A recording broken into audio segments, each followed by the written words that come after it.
فنا فی اللہ کی مظہر میں بقا کا راز مضمر ہے. فنا فی اللہ کی مظہر میں بقا کا راز مضمر ہے. جنہیں مرنا نہیں آتا انہیں جینا نہیں آتا. رمضان المبارک کی مقدس ساعتیں چل رہی ہیں اور رمضان المبارک کے ماشاءاللہ فضائل، قرآن پاک کی تلاوتیں، سحری اور افطاری کے بہترین کھانوں کا انتظامات تیزی سے ہو رہے ہیں. یہ بھی بتایا جا رہا ہے کہ زکوٰۃ وقت پر ادا کر دی جائے. فطرہ جو ہے اس کی بھی اقسام بیان ہو رہی ہیں. افطاری کروانے کا ثواب بھی پتہ لگ گیا ہے. سحری کی کیا برکت ہے اس کے اوپر بھی گفتگو ہو چکی ہے. ان تمام باتوں کے درمیان اگر کوئی ذکر رہ گیا ابھی تو وہ پیارے نبی حضرت محمد رسول اللہ صلی اللہ علیہ وسلم کے جانب سے یوم فرقان یعنی کہ جنگ بدر کے اس دن کا ذکر ہے جو رمضان المبارک میں سن 2 ہجری کے 17 رمضان المبارک کے دن وہ جو واقعہ پیش آیا ہے. بہت سارے لوگوں نے سوچا کہ رمضان تو صرف سحری کا نام ہے، ایک بہترین افطاری کا نام ہے.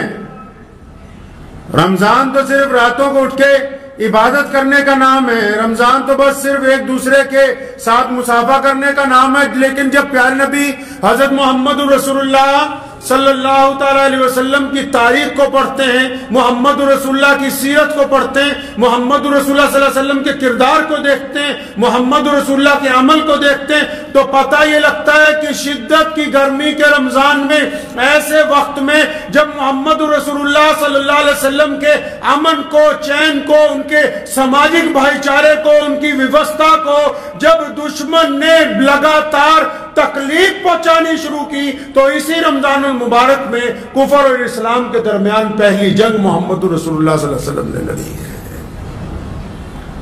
جنگ بدر کلمہ لا الہ الا اللہ محمد رسول اللہ کی تکمیل کرتی ہے.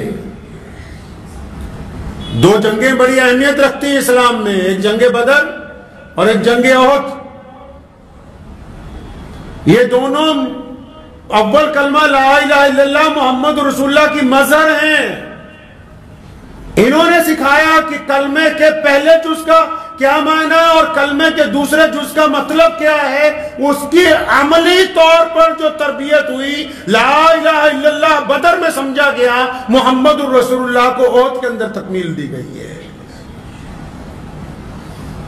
جنگ بدر کا پس منظر سمجھ لینا بہت ضروری ہے کہ پیارے نبی حضرت محمد رسول اللہ صلی اللہ علیہ وسلم جو رحمت للعالمین ہے، جو یہ چاہتے ہی نہیں کہ جنگ لڑی جائے، جو پورے عالم کے لیے رحمت بن کے آئے ہیں. پھر رمضان المبارک میں ایسی کون سی بات ہوئی، رمضان المبارک میں ایسی کون سی نوبت آ گئی کہ نبی علیہ السلام کو مدینہ منورہ سے بدر کے میدان تک جانا پڑا. دنیا کا ایک قاعدہ ہے، ایک دستور ہے دنیا کا، آج بھی ہے، پہلے بھی تھا، کہ جو شریف لوگ ہوتے ہیں نا، لوگ انہیں بزدل کہتے ہیں. 2 طرح کے لوگ ہوتے ہیں دنیا میں، ایک کمزور ہوتے ہیں بہت، لیکن ایک طاقتور ہوتے ہیں لیکن صلح پسند ہوتے ہیں، شریف لوگ ہوتے ہیں. اور تیسرا طبقہ بدماشوں کا ہوتا ہے جو دبنگائی دکھانا چاہتے ہیں. تو ہمارے پیارے نبی حضرت محمد رسول اللہ صلی اللہ علیہ وسلم صلح پسند طبیعت کے مالک تھے. آپ صلی اللہ علیہ وسلم چاہتے تھے کہ جتنے اطمینان کے ساتھ، محبتوں کے ساتھ کام نکلے تو وہی بہتر ہے. لیکن جب کوئی صلح پسند ہوتا ہے نا، آج کے دور میں بھی اگر کوئی صلح پسند ہو تو لوگ کیا کہتے ہیں جی، پڑوسی کیا کہتے ہیں، مخالف کیا کہتے ہیں، صلح پسند کو کہتے ہیں یار یہ بزدل ہے، یہ ڈرپوک ہے، اس میں طاقت نہیں ہے. اور پھر اپنی بدماشی کو عروج کی طرف لے کے جاتے ہیں.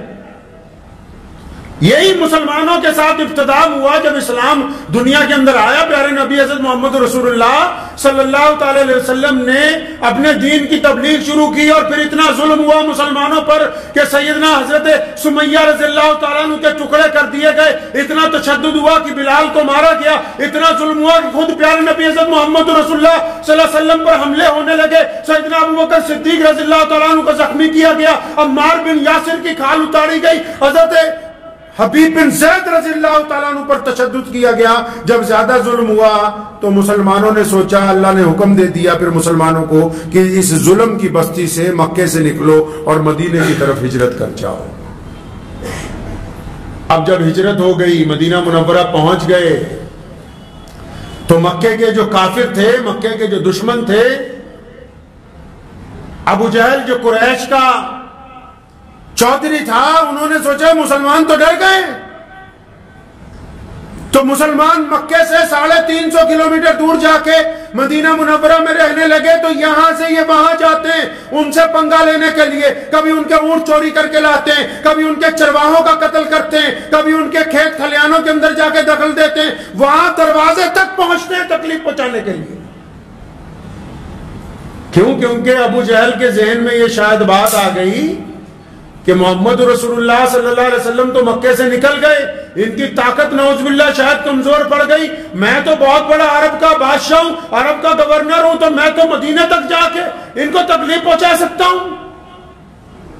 تو جب یہ بدماشیاں بڑھ گئیں تو پیارے نبی حضرت محمد رسول اللہ صلی اللہ علیہ وسلم کے پاس روزانہ شکایتیں آنے لگی کہ آج مسلمانوں کے فلاں قافلے کو تکلیف پہنچائی گئی, آج مسلمانوں کے فلاں ریوڑ کو لوٹ لیا گیا, آج مسلمانوں کی فلاں بستی کو تکلیف پہنچائی گئی. تو نبی علیہ الصلوۃ والسلام نے جب میٹنگ بلائی تو طے یہ ہوا کہ ابو سفیان جو آ رہے ہیں شام سے ایک قافلہ لے کے, اور اس دور میں مکے کے چودھری اس قافلے میں اپنا قیمتی سامان بھیجتے تھے خریدنے بیچنے کے لیے, بھی وہ گزرے گا بدر کے قریب سے تو پہلے اس کو روکا جائے.